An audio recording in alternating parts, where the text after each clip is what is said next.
Let's cross to our correspondent in Athens, Nathalie Savaricas. So, Nathalie, prosecutors are saying this is due to human error. So, are they blaming this station manager for the crash? Are they pointing the finger at him? Well, that's where it all begins, right? With the station master. This 59-year-old man has been charged with involuntary manslaughter. That's a causing of mass deaths through gross negligence. Now, is human error, though, enough? That's the big question. How has a freight train and a passenger train been hurtling toward each other on one rail for what we're hearing was around 12 minutes without anyone else really realizing? Because human error, according to experts, is what's being taken for granted. It's always going to happen. It's part of human nature, basically. So where were the safeguards? Why weren't they in place?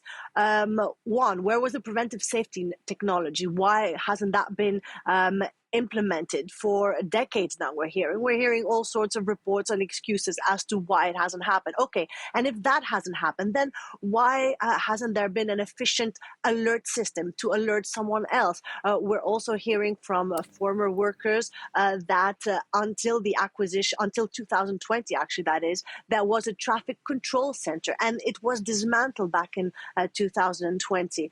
This traffic control center served the sole purpose to actually safeguard against human error, against situations such as this one. Also, what we're hearing is through the workers' unions that this is an organization that has been chronically understaffed. This station master, we're hearing he actually finished his training in January of this year. He was far too inexperienced to be placed at this busy station on his own. So all these question marks, an interminable list of question marks, will have to be looked at and properly investigated, not only by the judiciary, but by the recently appointed independent committee of experts that is set to be made up within the day by the new transport minister.